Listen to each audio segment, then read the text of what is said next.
Səmavi ata, dərsimizə xeyir dua ver. Sən müqəddəs adla dua edirik. Amin. Dostlar, 9-cu dərsimizdir bugün və möhtəşəm bir mövzumuz var. Yeni əhdən danışacağıq. Bibliyanın vacib bir hissəsi əhd-i cədid deyirlər ona. Bax, onun içində olan həmən bu əhd-i ətiq açıq olunacaq bugün. Biz Bibliyanı oxuyanda görürük ki, nəsildən nəsilə necə İsrail xalqı Tanrı ilə, Tanrıdan verilən əhdin şərtlərini pozur və əmrləri yerinə yetirə bilmir. Nəticədə də yaxşı və pisə özü tərif verib, öz gözündə nə düzdürsə, nə düz deyilsə elə yaşayır. Və onların tarixinə baxanda sürgün də olur, bütpərəstlik də olur, üsyan da olur və aralarında olan peyğəmbərlər həmən bu yeni əhd haqda danışırlar.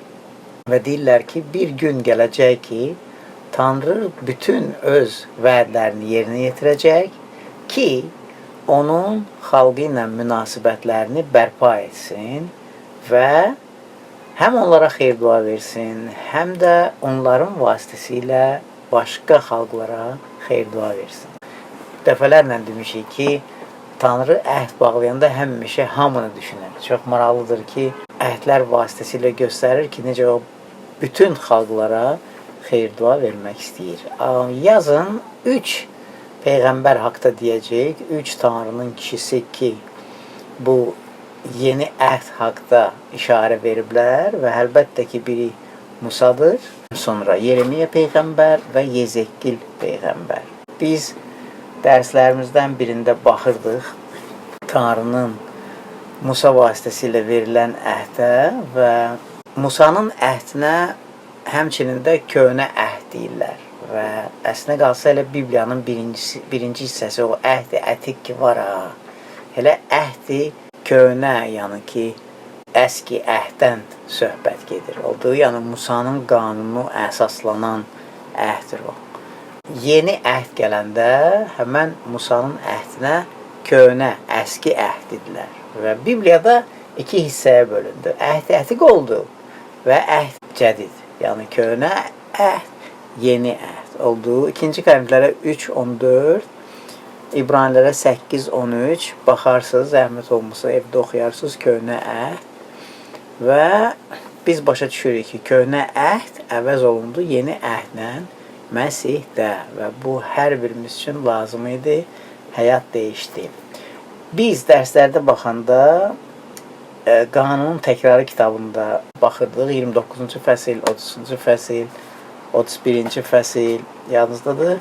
Musa vasitəsilə əhd veriləndə həmçində çox maraqlı sözlər deyir Musa peyğəmbər. Yəni ki, onda bu görünür ki, yeni əhdin intizarındaydı və ölümündən qabaq axırıncı müraciətlərindən birində İsrail xalqına danışanda o çox maraqlı sözlər deyir.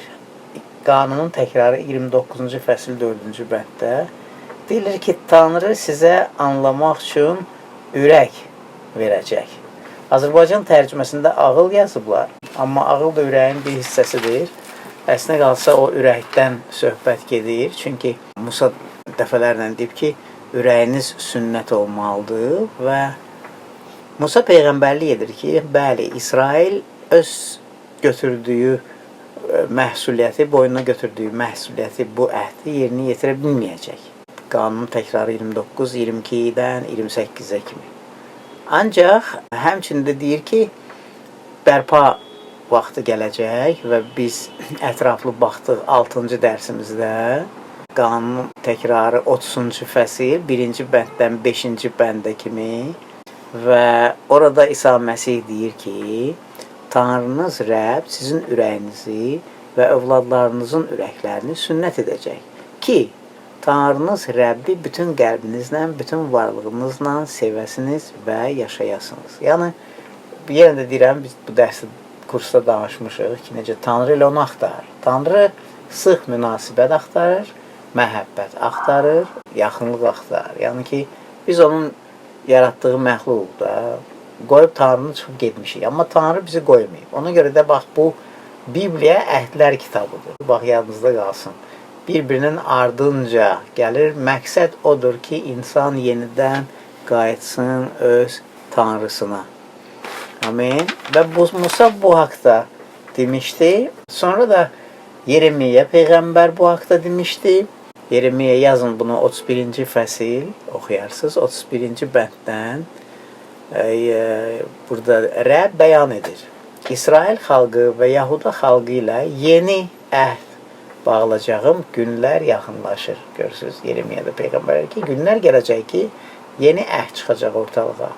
Bu əhd atalarını Misir torpağından çıxartmaq üçün əllərindən tutduğum gün onlarla bağladığım əhdə bənzəməyəcək. Yəni, köhnə əhdə bənzəməyəcək. Onların ağası olduğum halda o əhdimi pozdular. Rəbb belə bəyan edir. 33-cü bənd. O günlərdən sonra İsrail xalqı ilə bağlayacağım əhd belədir. Qanunumu fikir verin. Onların daxilinə qoyub ürəklərinə yazacağım. Mən onların tanrısı, onlar da mənim xalqım olacaq. Rəbb belə bəyan edir. Bax, burada yeni bir fikir ki, qanunumu indi onların daxilinə qoyub ürəklərinə yazacağım. Musa da bunu deyirdi ki, sizə ürək verəcək. Ürəyinizi sinnət edəcək. Nəsə yeni bir şey baş verir. Bir nəfər də bu haqda deyib, bayaq dedik, Yezekil Peyğəmbər, bu da 36-cı fəsildədir. Lütfən bunu da qeyd edin. Diqqətlə oxuyarsınız. Mən də oxuyuram ki, dərsi yaxşı anlayasınız. Amma evdə diqqətlə oxuyun, düşünün bu haqda. Baxın, Yezekil 36-26 deyir ki, mən sizə yeni ürək verəcək, daxilinizə yeni ruh qoyacağam. Köksünüzdə daş ürəyi çıxarıb, sizə ətdən olan ürək verəcəyəm. 27-ci bənd. Öz ruhumu sizin daxilinizə qoyacağam. Elə edəcəm ki, siz qaydalarıma görə rəftar edəsiniz, hökmlərimə diqqətlə riayət edəsiniz. Amin. Görürsünüz. 28-ci bənd. O zaman atalarınıza verdiyim ölkədə yaşayacaqsınız. Siz mənim xalqım, mən də sizin tanrınız olacağam. Amin. Bax, bu həmən yeni əhddən söhbət gedir. Əbədi əhddən söhbət gedir. Və yazın bunu. Yeni əhd, Tanrı söz verir ki, günahları əfv edəcək və münasibətləri bərpa edəcək. O kəslərlə ki, onların ürəyi Tanrıya tərəf dönəcək. Və bunun üçün İsa Məsih gəlməlidir. Bunun üçün də biz danışırıq bu haqda ki, İsa Məsih vəsatətçidir, ortadadır. Həmən yeni əhdin vəsatətçisi və onun çarmıxda ölümü əsas bir şeydir bu vəhd üçün, Tanrıdan gələn vəhd üçün. Luka 22-ci fəsil 20-ci bənd. Yanınızda da orada deyilir ki, sizin üçün axıdılan bu kəsa mənim qanımla bağladığım yeni əhdir. Qan axıdılmalıydı. Çox maraqlıdır ki, İsa Məsih gəlib ölməlidir ki, qanı axsın ki, bax, bağlansın bu əhd. Və yeni əhd ətiq zamanlardan artıq deyilib. Yenə də Musa, Yeremiya işarə edib, Yezekil Peyğəmbər, bu çox vacibdir. İşarə ediblər ki, gələcək, yeni əhd gələcək və başa düşürük ki, köhnə əhd ki, Tanrı vermişdi, tələb edirdi insanlardan tam itayəti. Yanınızda da Musaya verilən əhdə mərkəzdə nə idi? Qanun. Musaya verilmiş qanun oldu və hamı onu yerinə yetirməli idi. Musanın qanununa əməl etməli idilər. Əməl etməyəndə nə olurdu? İtayətsizlik, günah və Romalılara 6:23 deyilir ki, günahın əvəzi də ölümdür. Yəni, yerinə yetirə bilmirdilər və qanun da tələb edirdi ki, İsrail xalqı bunun üçün daimə qurbanlar gətirməli idi ki, günahlar əhv edilsin. Ancaq indi yeni əhd, bu da ürəyə müraciət edir. Daha zahirən qurban gətirmək, özünü göstərmək, dindar kimi rəftar etmək deyil. Artıq ürəkdən söhbət gedir və bunu yazın. Yeni əhd o deməkdir ki, ürəyim dəyişir, daxilim dəyişir. Odur ki, Tanrı istəyirdi ki, insan təbii olaraq onu razı salsın, olduğu süni olmasın. Məsələn, bu gün süni intellekt var, olduğu. Ancaq Tanrı istəyir ki, insanın öz intellekti olsun, başa düşürsən, süni şeylər olmasın. Yəni ki, təbii, içəridə, daxildə təmiz, dürüst, yəni ki, ürəkdən. Bunun üçün də Yeremiya deyirdi, qaydırıq Yeremiya peyğəmbərliklə, deyirdi ki, o gün gələcək ki, mən yeni əhd edəcəm İsraillə və Yahuda ilə oldu. Və əsas odur ki, qoyacam həmən bu qanunu onların həm ürəklərinə, həm də əqillərinə.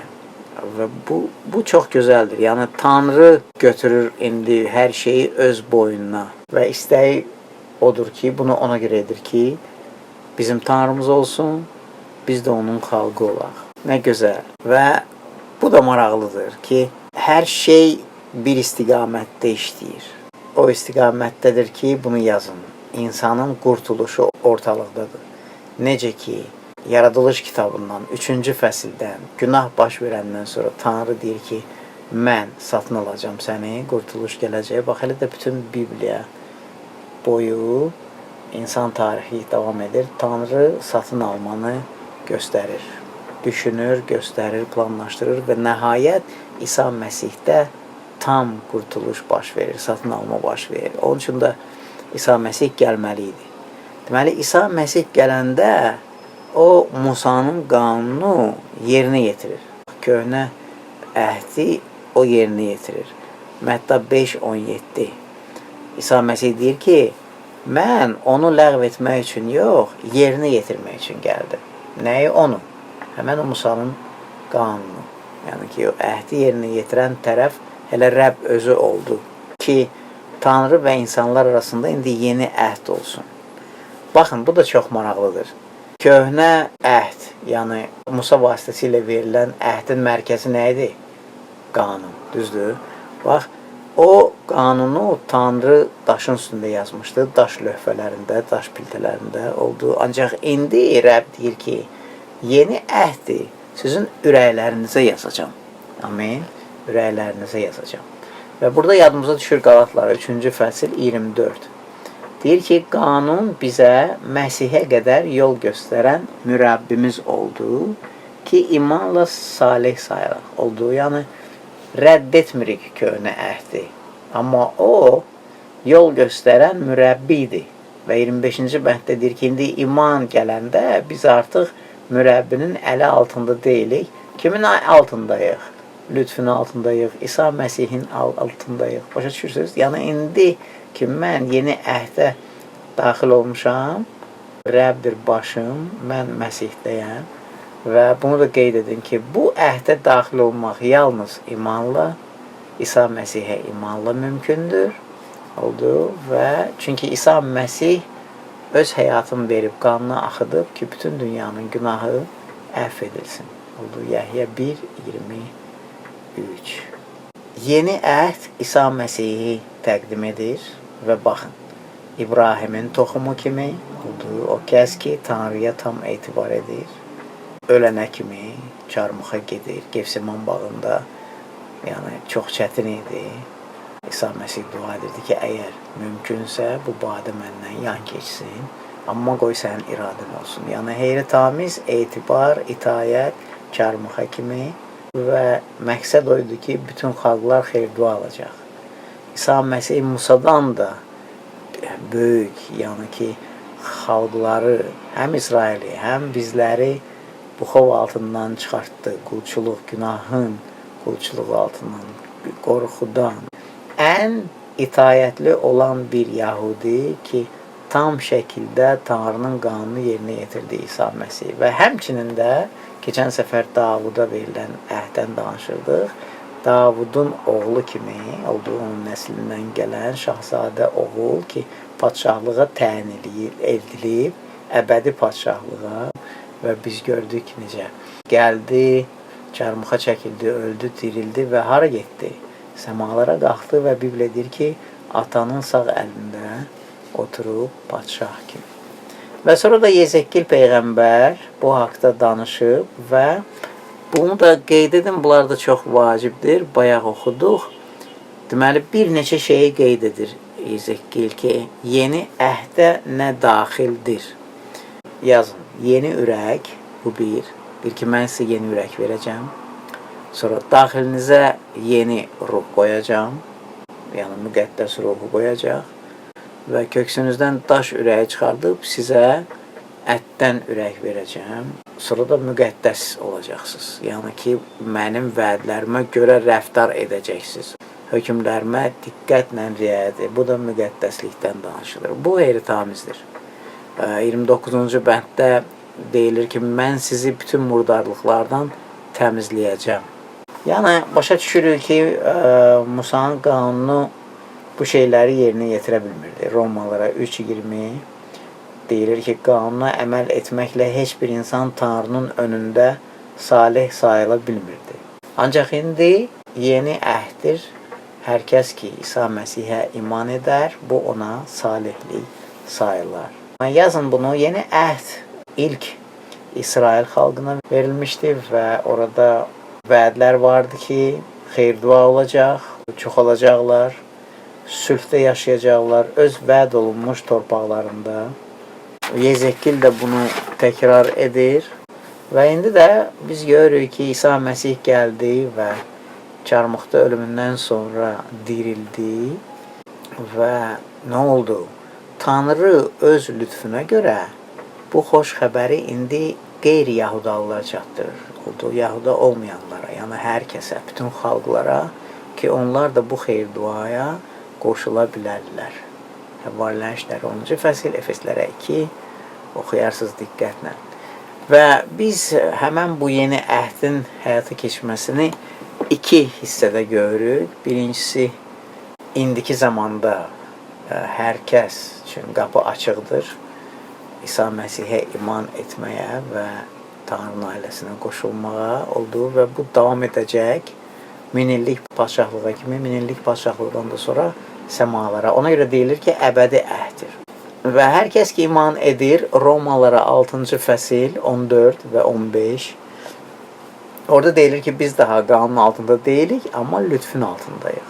Yəni, köhnə əhd, Musaya verilən əhd öz məqsədini yerinə yetirdi və indi daha yüksək əhd gəlib ortalığa. Evdə oxuyarsınız İbranilərə 7:22, İbranilərə 8-ci fəsil çox gözəldir, 6-cı bənd və oxuyun hamısını. Və həmən bu yeni əhd altında bizə imkan verilir ki, biz Rəbdən gələn xilası qəbul edək. Heç bir qiymət ödəmədən. Bu hədiyyədir. Ona görə də lütfün hədiyyəsi. Efeslərə 2, 8 və 9. Bizdən gözlənilən məsuliyyət bir şeydir ki, biz iman edək. Kimə iman edək? İsa Məsihə iman edək. Çünki o, bizim üzümüzdə qanunu yerinə yetirdi və qanuna görə bütün qurbanlara son qoydu, öz qurbanı ilə, öz həyatını verməklə. Və sonra da bizə müqəddəs ruh verilir. Hər kəs ki iman edir, Romalılara 8, 9, 10, 11 oldu və biz də Tanrıdan olan mirasa qoşuluruq oldu və Tanrı ilə davam edən, yəni qırılmayan münasibətlərdən ləzzət ala bilərik. İbranilərə 9-cu fəsil 15-ci bənd oldu. Bax, yeni əhd budur dostlar. Beləliklə, Peyğəmbərlərin dediyi peyğəmbərliklər 4 şeyi göstərir, 4 vədi göstərir, yazın bunları. Birincisi ki, Rəbb öz qanunu insanların əqillərinə və ürəyinə yazacaq. Bu bir. Daxillərinə qoyacaq. İkincisi, o onların tanrısı olacaq, onlar da onun xalqı olacaq. Biz əgər iman ediriksə, onun xalqıyıq, o da bizim tanrımızdır. Üçüncüsü, Tanrı söz verib ki, o özünü göstərəcək bütün dünyaya. Haçan olacaq bu? 1000 illik padşahlıqda olduğu, İsa Məsih yer üzünə gələndə öz padşahlığını quranda. Və dördüncüsü də vəd edib ki, bütün günahlar bağışlanacaq və onları daha xatırlamayacaq. Maraqlıdır ki, Bibliyanı oxuyanda bu yeni əhdi gözləyərkən gəlib çıxırıq İsa Məsihə. Bibliya tam oldu. Başa düşürsünüz, əhd-əhdiqdən söz verilən şeylər yeni əhdə, əhd-i cədiddə baş verir və İsa Məsih yeganə şəxs idi ki, doğrudan da insanlar nədə bacarmırdısa, səhv edir, düşürüksə, İsa Məsih hər şeyi tam şəkildə yerinə yetirdi. İndi odur qarant, indi odur həmən vasitəçi, həmən bu yeni əhdin vasitəçisi və indi hər bir xalqdan, hər bir dildən, hər bir kontinentdən, millətindən asılı olmayaraq, əgər İsa Məsihə iman etsə, o da bu Tanrının əhd ailəsinin bir hissəsi ola bilər. Və nə gözəl. Çünki İsa Məsih günahsız idi, çünki salih həyat yaşamışdı və Rəbb onun qurbanını qəbul etdi və hər kəs ki inanır, Rəbb onu qəbul edir. Bu yeni əhd iki şeyi zəmanət verir. Birincisi ki, Tanrı iman edənləri həmişə xilas edəcək, qoruyacaq, səmalara gətirəcək. Yalnız Rəbb İsa Məsihə iman etməkdir şərt və Tanrı sadiq olacaq. Tanrı bunu bəyan edib ki, mənə etibar edin, mən bunu yerinə yetirirəm. Yəhya 5-ci fəsil 24, 6-cı fəsil 37, 10-cu fəsil 28. Və ikinci hissəsi də odur ki, bura daxildir zəmanət, İsrailin tam xilası. Bilin ki, Rəbb İsraili tam xilas edəcək, buna söz verib. Çünki yeni əhd şərtsizdir. Nə olursa olsun, xilas olacaq. Yeşaya 27:9 yaza bilərsiniz. Yezekil 37:23, Romalılara 11, 26-cı bənddən 27-ci bəndə kimi. Və həmən bu xilas mümkün oldu İsa Məsihin çarmıxa çəkilib qanını axıtmaqla. Heyrətamiz qurban idi. Və buna görə də nəinki hər bir inanan şəxs, hər bir inanan xalq xilas ola bilər. Oldu. Və Yeremiya 33-ə kimi baxdıq. 34-cü bənddə maraqlıdır dostlar. Bu həmən o minillik padşahlıqdan söhbət açır. Qeyd edin bunu lütfən. Burada deyilir ki, bundan sonra bir kəs öz qonşusunu yaxud qardaşını Rəbbi tanıyın deyib öyrətməyəcək. Ona görə ki, böyükdən kiçiyə qədər hamı məni tanıyacaq. Çünki təqsirlərini bağışlayacağım, günahlarını daha yada salmayacağım, Rəbb belə bəyan edir. Bu bənd həmən o minillik padşahlıqdan danışır. Haradakı İsa Məsihi görəcəklər, bu fakt olacaq. Olduğu padşahlıq edəcək. Yəni, ideal şərait olacaq və bu fakt olacaq. Ona görə deyilir ki, heç kimə heç nə başa salmalı deyil. Hər şey göz qabağında olacaq. Müjdəçilik etmək lazım olmayacaq qonşunu. Deyəcəksən ki, Yerusəlimdə oturub o padşah oldu. Yəni, bu faktdır. Və dünya şəklində bu bilinəcək. Bu bənd də ona aiddir. Oldu dostlar. Bax, belə həmən bu yeni əhd İsa Məsihdə baş verir və biz sevinirik ki, biz də daxil olmuşuq, biz də indi Tanrının ailəsinin bir hissəsiyik. Rəbb sən xeyir dua ver bu fikirlərə, minnətdarıq. Sənin məhəbbətinə, lütfünə, mərhəmətinə görə, sədaqətinə görə. Sənin müqəddəs adından dua edirik. Amin.